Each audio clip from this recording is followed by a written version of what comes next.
Alright, we are recording. It's going medieval. Key was provided by Tinsley PR for the regular corporation, but I don't know if it doesn't seem they're still the publisher anymore. Um, they were, but it's like in the opening thing, it actually didn't show it. Hang on, sorry, was turning off autoplay videos on Steam, but that audio would have come through. But yeah, now it's Mythright is apparently the publisher. It looks like it might only be going medieval that they are doing at the moment, which could also mean then that it's something like Foxy Voxel decided to become self-publishing, take it from the regular corporation. I don't think I've seen anything about regular for a while either, so I don't know. But the key was still originally provided by Tinsley PR. Yeah, and the game is still in early access, but it did get a major update recently, which is why we're now on 1818. Is that in okay, they could fix that. Well, technically, it's like major update 10.5, but it is. Yeah, so they don't have it there. I'm just clicking out so I don't get the game audio. The main thing is this has the new save system, which you need to migrate old saves over. So the way they explained it previously was that the original save system worked, but was kind of like really simple, real basic, and that's not very efficient. So they came up with a new design for their save system. Sorry, I just really need to clear my throat there. But yeah, they came up with a new design for the save system that will allow it to load faster, and I did briefly load. And yes, it did seem faster. Also, the game itself seemed to boot up faster. I'm not sure if that's related. Well, no, it shouldn't be. It's more likely there are other changes that may have helped with that. Yeah, and as you can see, these are saves I didn't migrate over. I just migrated the main one that I'm currently on, main one for the previous. Did I migrate over any others? No, it doesn't seem it. Yeah. Now the migration itself is quite easy, but it isn't in this build. You actually have to, and if you look it up, you'll be able to find the instructions. But you need to go on Steam to a different branch. I remember what it's called, but I think it might even be Save Migration was the branch name. But it is also in the Steam news for Going Medieval. You can find it. Like it's in with the patch notes. So yeah, it's and that by the way is I didn't realize it would be here right away. Sorry. The update also includes a new camera system. So we got camera target visuals. That's what we were seeing. Camera offsets by building. So let's.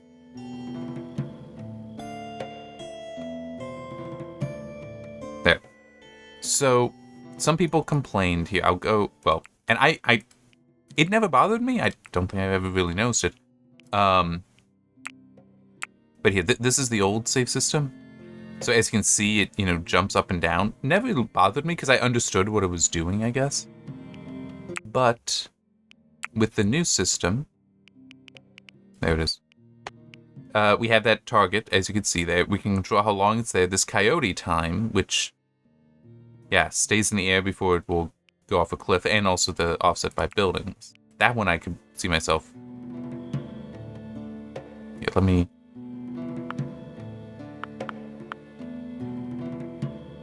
Yeah, so that's. So the offset by buildings is doing that. I might be able to. That I may actually turn off, because I don't have a problem with that. But the changing here when just going over. Actually, you know what? I think I know what I want to do. Because as I said, the original thing didn't really bother me. I'll turn both these down. Actually, no, that one can stay where it was. That's just how long the marker there is visible. But yeah, I don't mind the building thing. Because it's also, with that, it's like, well, I want to see in there. Really? There's plenty of resources. But, yeah, I mean, don't get me wrong. I appreciate these changes. They're just ones that, for me, I don't specifically need.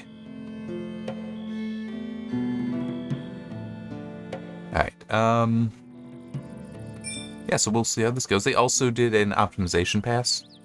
Memory optimization pass. Okay. That's kind of it for that. It is a major update, but it still was like a 10.5. I mean, even they labeled it that way, so. Oh, I didn't even realize I was already at summer.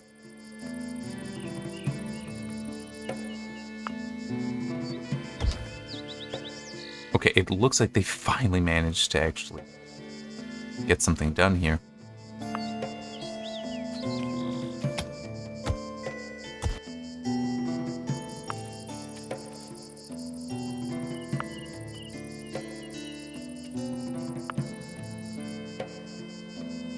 Don't know if I might not be able to get rid of those.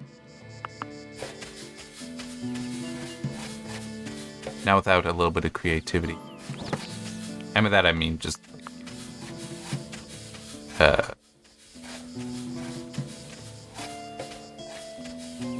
that. What? Why can't it be placed there? Oh, that's why, because it just wasn't showing me that. But yeah, that'll let them get to it. And it'll also let me see if they're dumb enough to just clear that out first and then fall. Alright, I think that's, yeah, that's up being built. Why are all the dogs in here? What? And a goat. Why?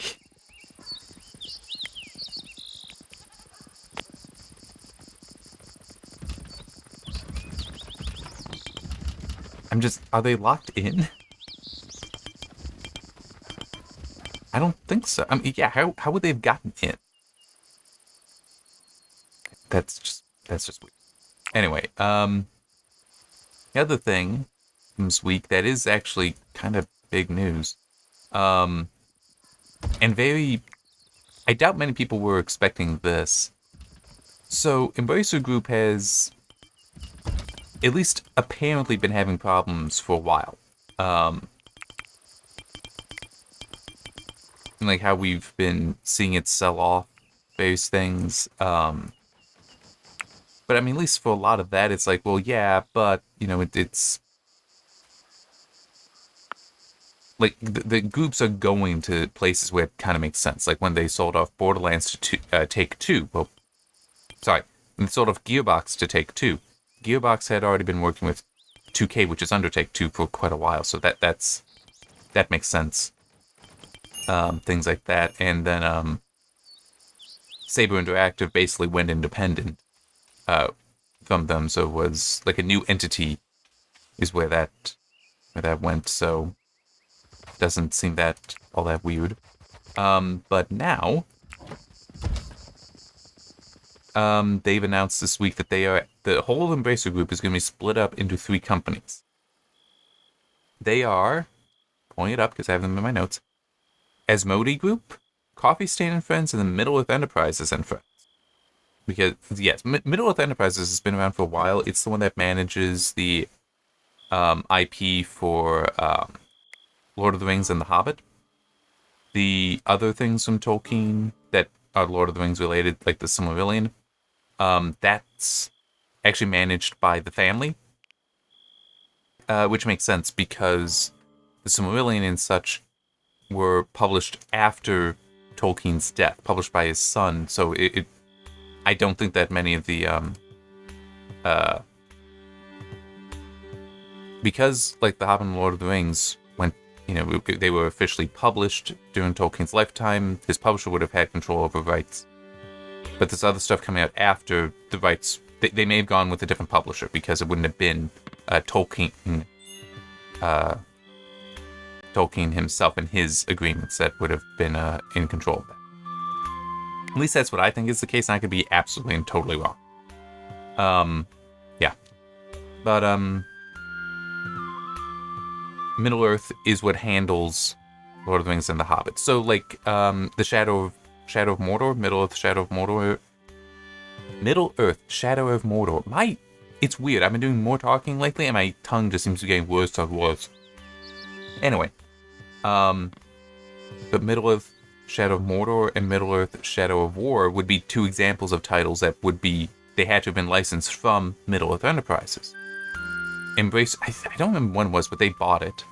And it was actually kind of funny because it's one of those things where they bought it for not much when you consider what the IP is, and also that Amazon's Rings of Power series was coming at the time.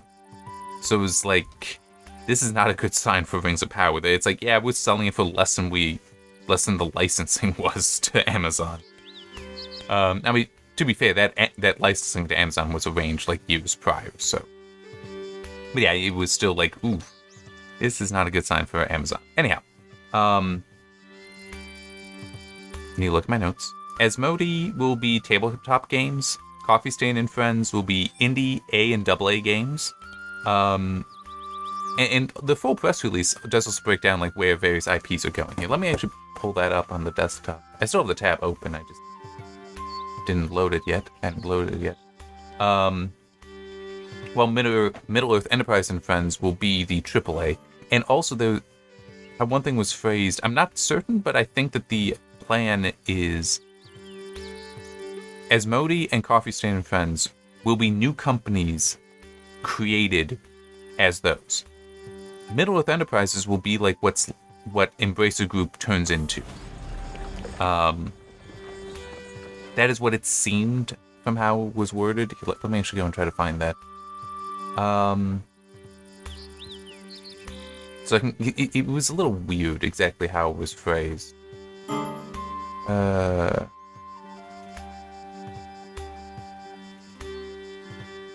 Middle-earth Enterprises and Friends is intended to remain within the current listed company Embracer Group, which will subsequently be renamed. So I think that that's basically saying Embracer Group is going to become Middle-earth Enterprises and Friends once Asmodee and Coffee Stain and Friends separate. But okay, so I have it up. I want to pause this. Okay. So 23 in-house studios for Asmodee. Developed tabletop games for all types of players across social, tabletop, and lifestyle. Over 300 owned IPs, including such board games as Ticket to Ride, Seven Wonders, Azul, Catan, Dabble, Exploding Kittens, and an extensive number of distributed games and IPs. And it's working on a wide range of licensed tabletop games based on Lord of the Rings, Marvel, Game of Thrones, Netflix, Lego, and Star Wars, including the recently successful trading card game release of Star Wars Unlimited. I've not heard of that, but I also don't pay too much attention to that stuff. Coffee Stain and Friends is going to be video games for PC, console, and mobile, including community-driven free-to-play games, live-op games, and indie/AA games. I also saw A listed in another spot, so it's just odd that they apparently dropped saying A in here.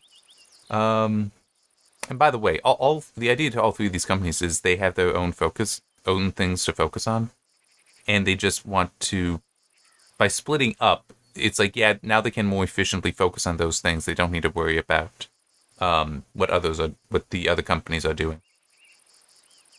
But let me see. So for developers and well, labels there. So not just developers, because at least one of them I do know is also a publisher. You got Coffee Stain, Ghost Ship, Tarsier, Tuxedo Labs, as well as THQ Nordic and Amplifier Game Invest. So Coffee Stain, obviously Coffee Stain Friends.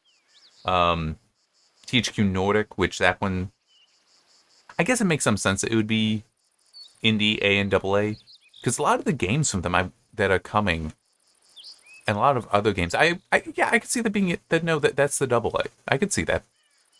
But anyway, IP include Deep Rock Galactic. I don't remember who the developer is for that. Goat Simulator, that's Coffee Stain. Satisfactory, Coffee Stain. Wreckfest is under THQ Nordic. Teardown, not familiar with that. Valheim, that is published by Coffee Stain. I don't think that's developed by them. As well as more than 200 other IPs. Free-to-play games free-to-play operations include Easy Brain, Deca, Crazy Labs, and Cryptic. IP include Okay. IP include Sudoku, Blockudoku, Jigsaw Puzzle, many other IPs. And they also have the licensing for Star Trek Online and D&D Neverwinter Online. I played that years ago. It was enjoyable. But I haven't touched it for a very long time. And then Middle Earth Enterprise and Friends. They are this AAA game, but they are the stewards for the Lord of the Rings and Tomb Raider IPs, amongst others. And I will get to that. Okay. I just wanted to skim through one paragraph. So, they will have Crystal Dynamics, Dam Buster Studios, Iados Montreal, Flying Wild Hog Studios, Tripwire, Vertigo Games, Warhorse Studios, which means Kingdom Come Deliverance 2. Well, and also Kingdom Come Deliverance are going to be under this. 4A Games, which would be the Metro series, among many others. IPs include Dead Island, Killing Floor, Kingdom Come Deliverance, as I said, The Lord of the Rings, Metro, as I said, and Tomb Raider, among many others. And the group will also have Playon, which formerly... trying to remember. Yeah, that was formerly Deep Silver, but they've kept the Deep Silver brand in some... I don't quite remember. But Dam Buster, I think, is the one that was behind Dead Island 2. But anyway, yeah, Playon, Free Mode, Dark Horse, and other businesses. But yeah, it's... I do not know all to make of this, because some of the stuff isn't necessarily what I follow. I do think this is very interesting and worth talking about. But it's just, there are certain aspects to it where it's yeah, this isn't really my thing in video games. It is interesting. I knew it. They would mine under themselves. Knew it. Okay, but got a solution. The heck just happened?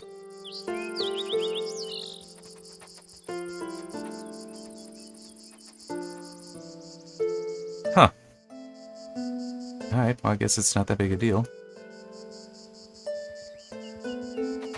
But in theory, that should let them, yeah, continue with that.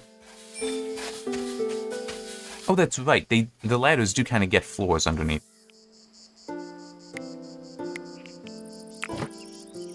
I'm not sure if I can mine underneath a floor. That's why I'm doing this one at a time. Although, you know what? Here, let's just try.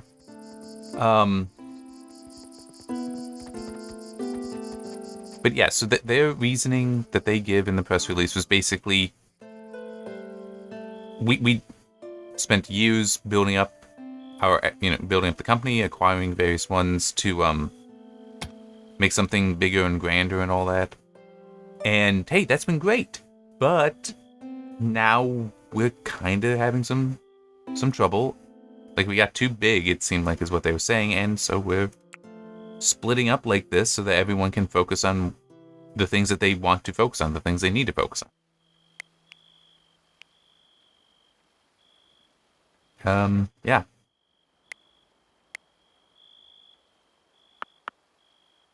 So hopefully that'll work for them, because I mean, and there's a hell of a lot more IPs here that they have. And I hope it works, because I mean, there's certainly some here that would be great to see continue to be worked on well. But it's hard to know. It's hard to know, hard to predict what may come.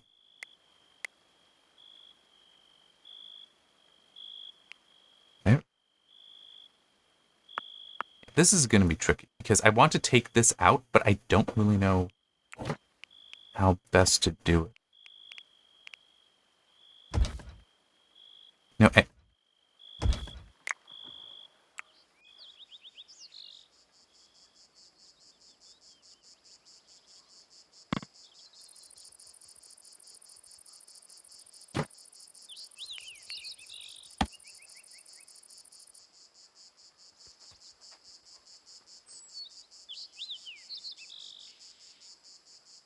this might work, because that'll give me the coverage for long enough that I can take this one down. Oh no, well, yeah, but I can do that. There. Then I'll just take it all down once I do that.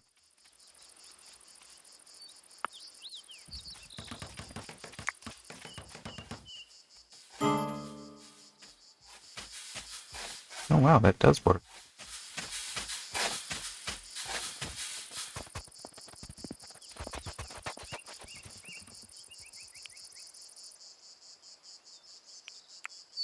I so absolutely expect that if I have them destroy this one, they'll do it first and then not be able to get to those. Absolutely expect that. Or they can just do it that way, I guess. Come on. There.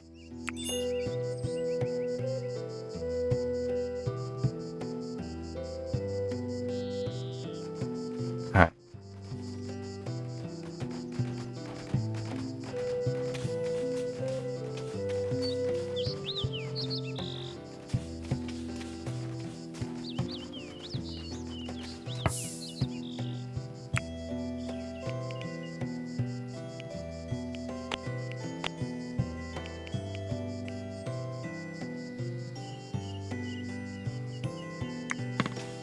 I know it's gonna throw off so many things.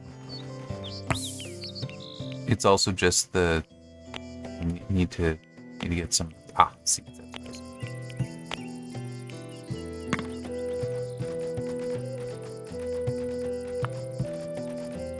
I'm just trying to think what else I can talk about. There are some things going on that I just don't know when some of it will become real. I guess is one way to put that. That is hard. Just been making some videos for. I know I've mentioned them.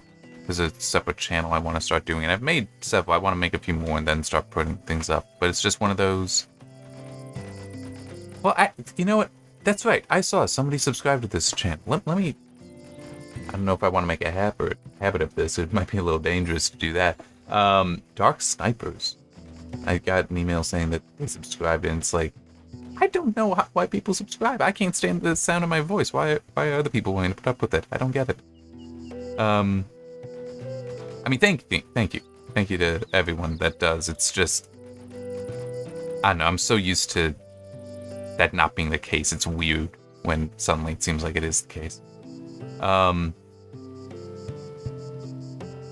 But yeah, just this new channel I want to work on, very completely different from this. So if you like this stuff, that doesn't mean you'd like that. But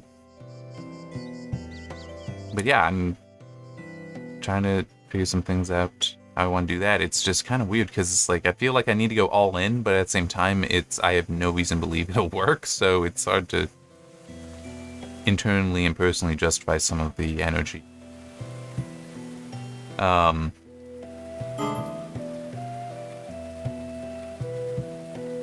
And it is also one thing that I'd like to do related to it. It's gonna relate to my writing stuff. And there's one thing that I'd like to try doing with it. The only problem is it would only make sense to do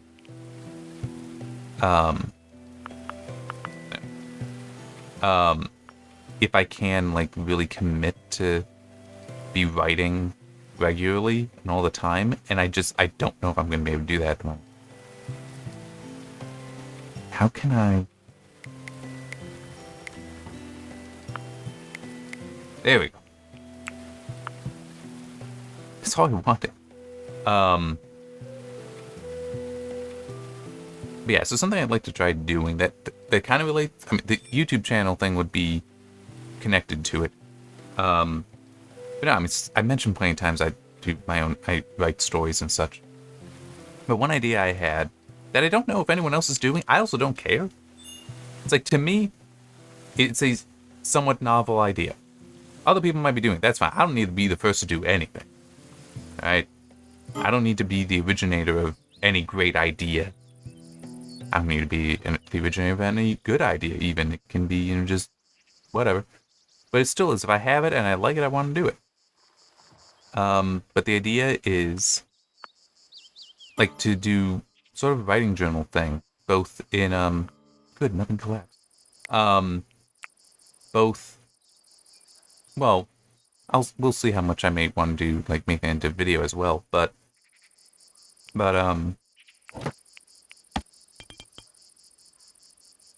in addition to that, um, like having a Substack or something like that, where I'd just like every week write up what I've been writing.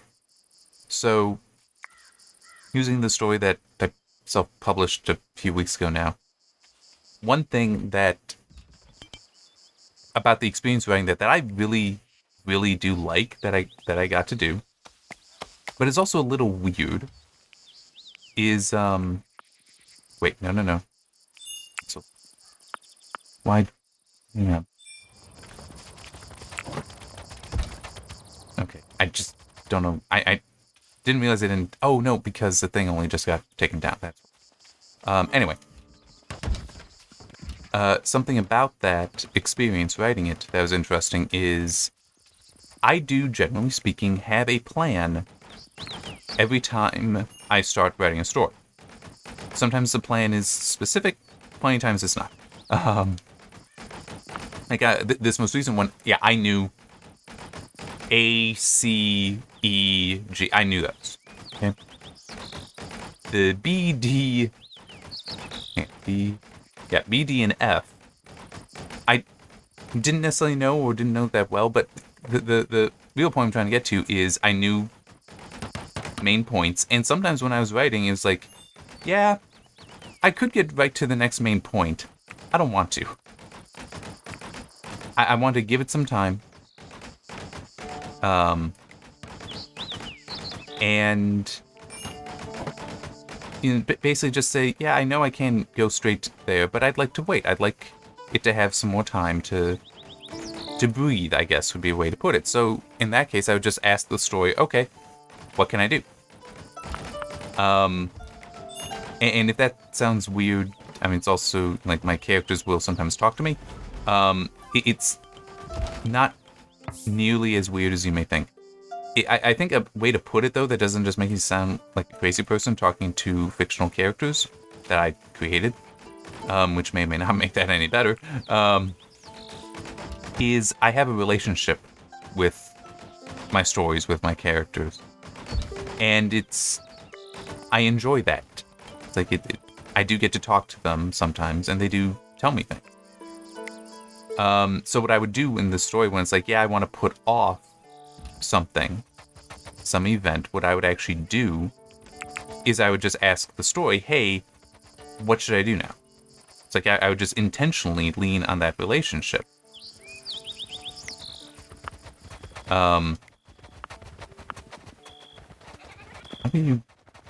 They really do need to change how some of the stuff works. Anyway, so there are actually some chapters where I had no plan when I started writing them, because it was just, I asked the story, hey, what should I do? And it would be like, hey, you know, we haven't talked to this one character for a while. Why don't you talk to him? Okay, yeah, sure. I haven't done that for a while. You know, it's truly, I hadn't done that for a while, so I would just start writing and something would come from it. You know, I am lucky. I doubt this is the case for everyone who writes, but I do get to enjoy flow. It's just, I hit a flow and it works. And when I read the story, by the way, when going back and editing, I couldn't tell you which chapters are which ones I had the plan for, which ones just flowed like that because I asked the story. And I'd kind of like to start up this kind of journal-like thing, or doing videos talking about it, because I think that's worth recording. That is an interesting thing that can be of value, at least for anyone interested. And even just for me, because I think it's kind of interesting. And I like talking about that experience, because I think writing is, and some of it is, I might just be lucky that I'm actually somehow a little good at this. I can just sit down and write. I can believe a lot of people can't do that, but wish they could. And I don't know what I could tell anyone like that, but there is just... You don't need to have everything planned out. You don't need to know what every chapter is going to be before you start writing those chapters. And I can believe some people I got to know what the entire book is before I start writing. It's like, no. You don't need to plan it out that much. You can, in fact, just sit down and write. And see what comes of that. Nothing wrong with that at all. And that's part of the reason why I kind of like the idea of trying to do that journal and recording when it is something like that, where it's like, oh yeah, I had no plan for this, but it worked out and I really liked it.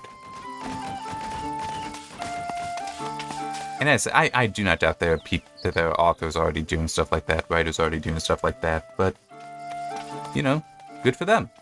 I want to do it too. And who knows, maybe it'll be something good, be something that helps promote my own work, which I would really like. You know, it would be nice to make some money on this, and these stories that I spend months to even years on, other people enjoying would be really awesome. It's not the case for me at the moment, which sucks, but you know, it is what it is. Oh yeah, that's right, the meal.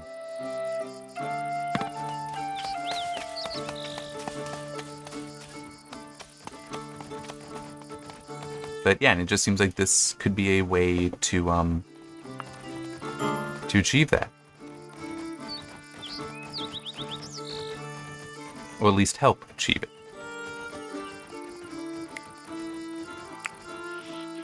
Yeah, I'm just gonna... There. All of it. Just get it going. Get out of here.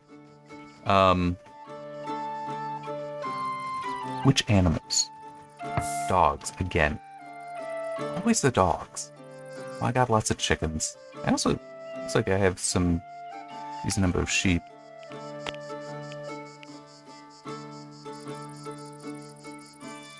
Oh no, those are goats, not sheep. Sorry.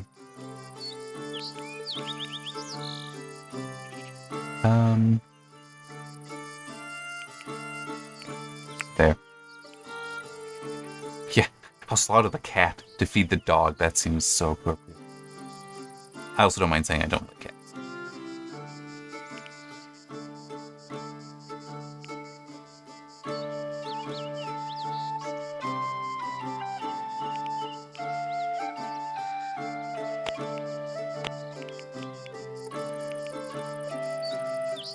What the hell do I have a chicken over a year old? It just seems nuts. You know what? Sure. They can battle. I don't know what they'll battle, but they can battle. Yeah, let's also have a look at the... How many dogs do I have? What the... How does that even happen? That is an old goat. 2 years, 20 days. I don't think I need him that old.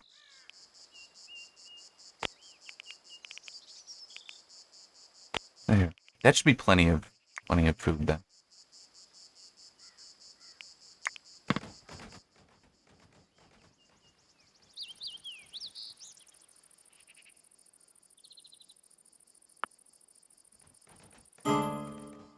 But yeah, just one thing about that channel. I really do hope that... I don't have any hope that it will, but... Like, I lack the hope in that, a belief that it may happen, as in I only have doubts, but I do hope, I do desire that it actually works, it is successful, because, well, I think it's cool. I think it's a cool idea. And it would be nice if I could actually, you know, make a career out of writing, and such a channel where I get to talk about writing, get to talk about my ideas in, well, mainly the science fiction. That's really what the channel will be focused on. But I could, you know, I could also have it cover anything else. I could also go through and analyze stories. Like the stories, well, this game doesn't really have story, but there are some games. Like, there's a part of me, because if you look at my review for Talos Principle 2, I go at that story because it is dumb and poorly done. How did I put it? Because I know I've put it this way many times. It has setups without payoffs and payoffs without setups.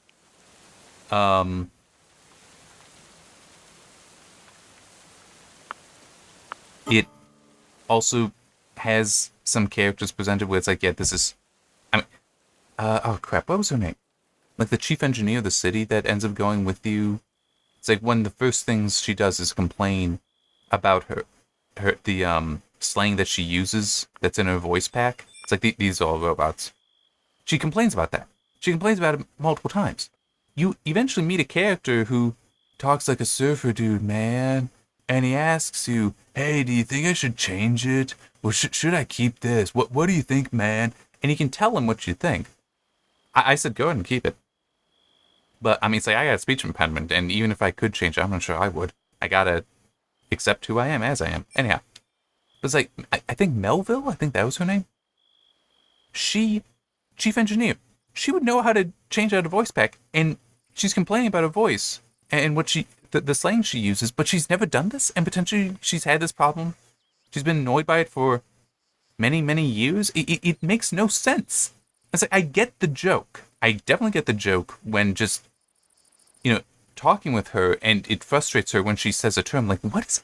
I think in the first example of her being annoyed is her just... She used the term jiffy, and then she asks, what is a jiffy? What the hell is a jiffy?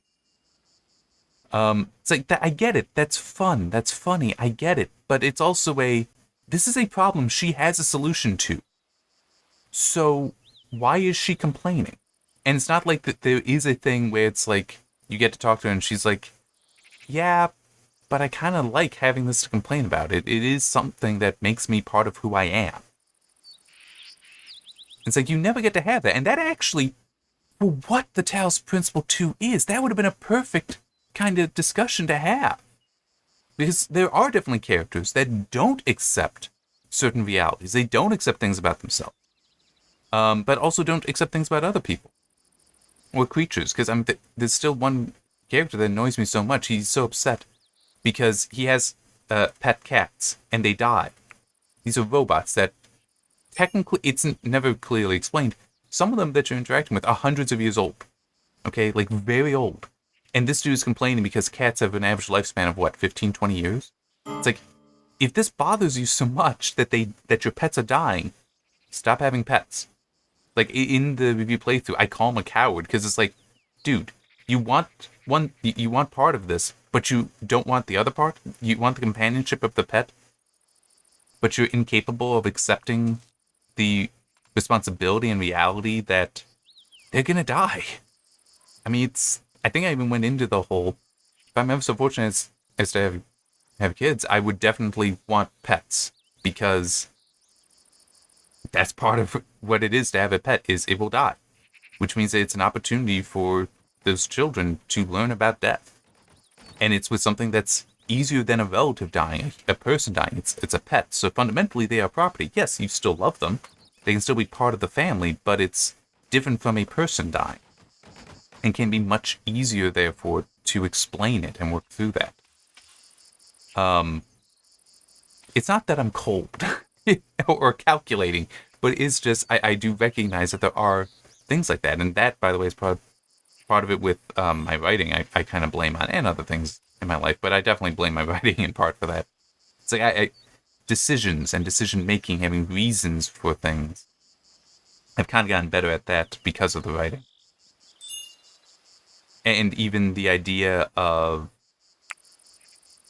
I'm not sure which story I would say of those I've already written. I know one that I want to write that would definitely have this in there, where it's like, yes, I am intentionally asking for something that can be an annoyance, but I still want things that come with that than to lose those things. Like, those other things have value. So it'd be like the whole, yeah, it sucks to have a pet die. It really sucks if you have to put it down and it doesn't just pass away like in its sleep. That is horrible. But at the same time, it's better to accept that and the companionship of the pet while it's alive. It's like some people I think just don't. I kind of lost my train of thought, by the way. But it is like, this guy, he only wants the one side and not the other. And I also do see it as, well, no, you accept both. You accept it all. And you even love it all. I mean, it sucks, but technically part of loving a pet is also going to be loving the horrible truth that it will eventually die. It's like you have to love the whole of its life, not just the parts of its life you like. And that I feel is how it should be for lots of things. And in one story, I've got a character where it's like, yeah, I want to give up this technology that's really nice. It makes certain things easier, certain things calmer, but I want to give that up because there are things that it costs me. That there are things that we have lost that are valued, and people just, because of the convenience that technology gave us, we lost that. I guess an analogy would be, for real technology today, it would be like somebody deciding to give up social media entirely because, or even like giving up their cell phone, or at least heavy use of it, because like, yeah, I don't want to be where it's like, yeah, I don't want to make friends just through text. Whether it's on Facebook or Twitter, I don't want friends that way. I don't want friends through text messages. I want friends that are my friends because I see them, because I talk to them, because I listen to them, because I do things with them. It would be kind of like that. So it's like somebody saying, yes, I want to give up all that convenience because I want this thing that is, I feel, of greater value. It's, something like that. And that's... How did I get... Oh, yeah, that's right. The one idiot in the Talos Principle 2. And it's like, that guy is like, no, I don't want... I only want the convenience. I don't want any of this other stuff that goes with it.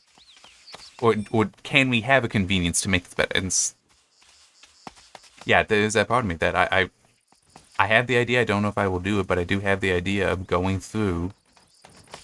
Oh, man, that's really annoying. So they can actually be under the dirt like that. Damn it.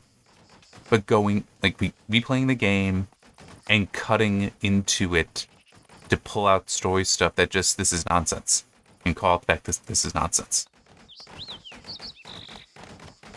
I'm just looking to see. That I don't like being.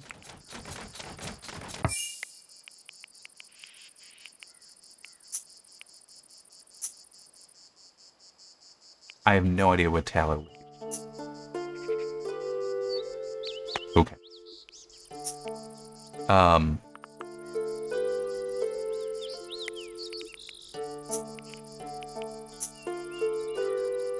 Okay, you do TikTok. Good.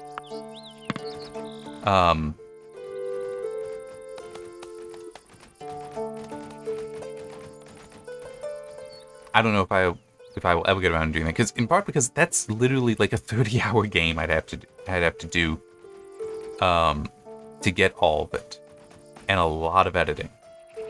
And I got other things I'd like to do with my life, but it is also just the whole... It's really not a well-told story. And I know I talked about it in the review playthrough. I don't remember if that's how I wrote it up in the review. How long have I been going? 43 minutes. Okay. The next night I will stop and save.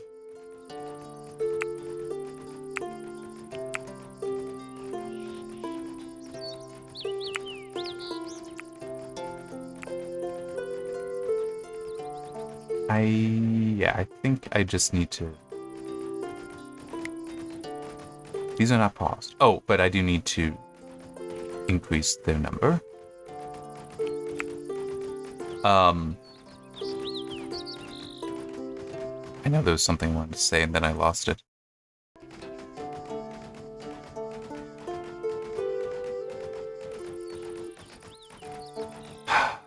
Oh yeah, that's right. That it felt like with the Talos Principle 2, and I don't remember if I wrote it into the review or not. I know I said it in the review playthrough. It felt like the first half was written by one person, the second half by another, and they never talked.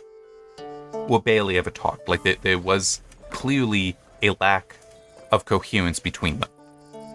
Because something that should have been a theme at the start because it is a major theme at the end, isn't present in the beginning, or is present only on an insignificant way. Like, hey, we're doing this thing in the second half. We need to make sure we have this one character in the beginning. Oh, okay, and like that was it.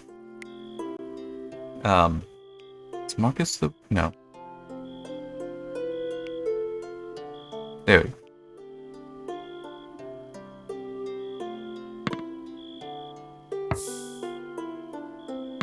Alright, what do we got? Oh, that would be awesome. Because then I'd have both. Male and female. Perfect.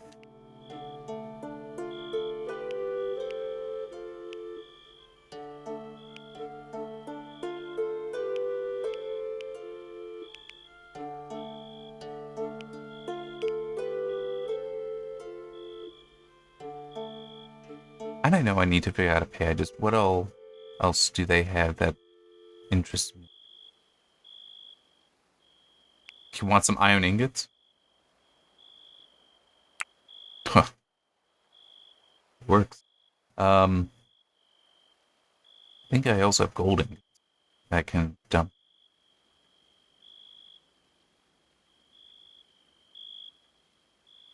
I don't need much. I got one. Well, I know I can get them.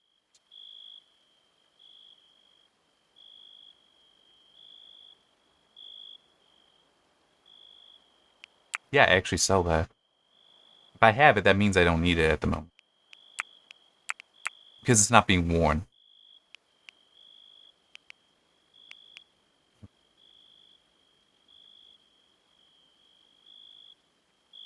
Anyway, why do I have so much vegetable? Anyhow,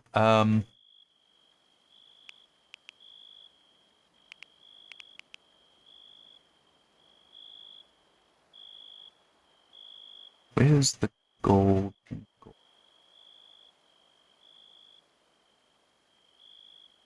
Ah, here. I was almost going right by it.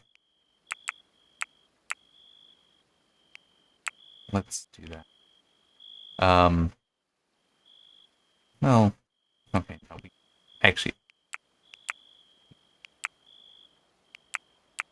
do that. Give him a little bit of benefit. Or actually, well, yeah, let's do that so it's a little bit more. Okay. Alright, cool. That actually is really nice because now I got the male and female asses. Although I've got no idea where that one went.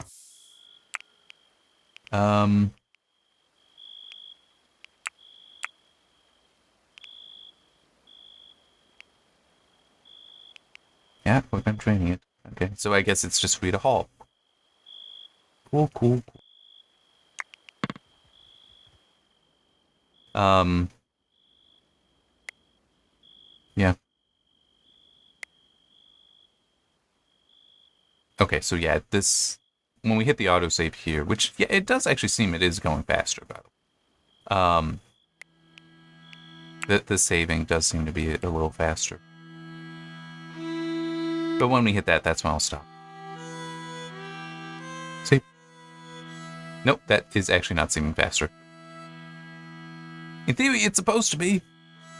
It's just not at the moment, but that's okay. Yeah, so 17.7. I technically should have made a new save. Well, no. I didn't need to make a new save because it had already been migrated. Anyway, one thing though with that idea of like going through game stories and doing something with that. One, I would not do that with the Talos Principle because that would be so much. And Talos Principle's story is so good. I do remember it was one of those funny things where it's like the Talos Principle 1's story is great.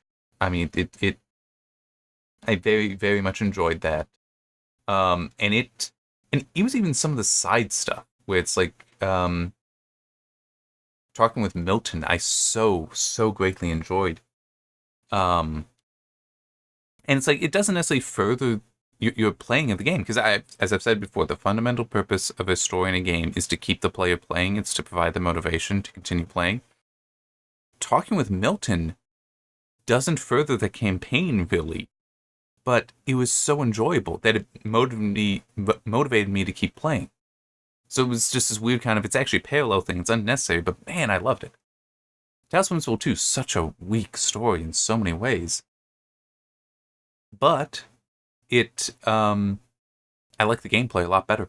A lot better than Tales from Whimsicott 1. So yeah, it was kind of weird that. Just how that kind of worked out. You know, now I'm actually kind of wondering something. I'm gonna look.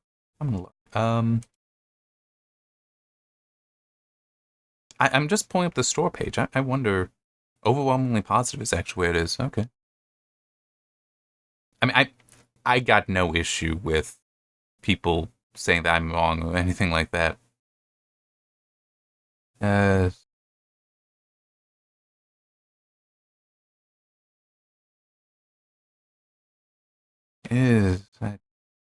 sorry. I'm just looking at some of these reviews and.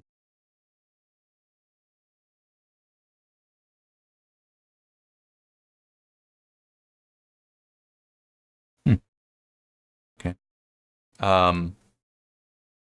I know just one review that was negative, and the reasons given are like, I don't know if that would be true for me, but yeah, I mean, it's definitely one of those. I could say I love a game that everybody hates. I could say I hate a game that everybody loves, and I have said that. Fez, I really dislike that game, but some people are like, oh, it's so great, it's 10 out of 10. It's like, it is not. I will admit though, at some point I would be willing to replay that game. I just don't know when, because not a high priority. But it's still, you know, as I was saying, I don't care. I don't mind people disagreeing with me. I care why for the disagreement. And that is one thing that's also kind of weird with me. Kind of like that whole, I'm not cold, I'm not calculating. I recognize multiple reasons, multiple purposes.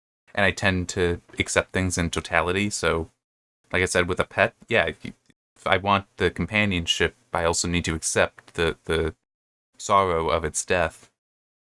And that seems like it's just part of it. It's part of its life. So, to me, that's kind of it with other things as well, where it's like, yeah, I don't need it. I hate the phrase agree to disagree, because it's like, well, no, I don't care about the agreement or disagreement. I want to know why. I want the understanding why. So it's, you know, like if I were to talk with somebody who thinks the Tales from Whimsicott 2 is great, it's like, all right, well, here's why I disagree with that. Why do you feel that is the case? I want to have that discussion. I don't want to change his mind. I don't want to think that it's not a good game. If he gains my understanding and it's like, oh yeah, it's not that great. All right, but if he's like, nope, I don't think that any of those reasons matter so much to me. It's like, great. I mean, I'm kind of weird that way, and I don't know. I think that maybe that helps with the story writing, because I mean, it is. I'm making entire characters, in some cases entire worlds, where there are good and bad things to them, and I'm aware of it, and I see it all, and I recognize it all, and I value it all. So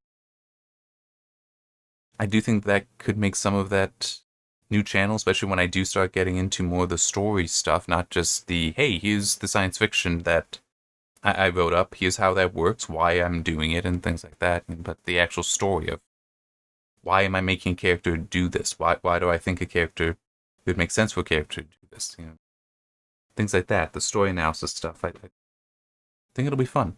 I just don't know if anyone else will care, because I know I'm different. I'm kind of unique. All right. I'm just trying to think if there's anything else to mention. Not really sure. I think I'll say this next week. I'll probably have something.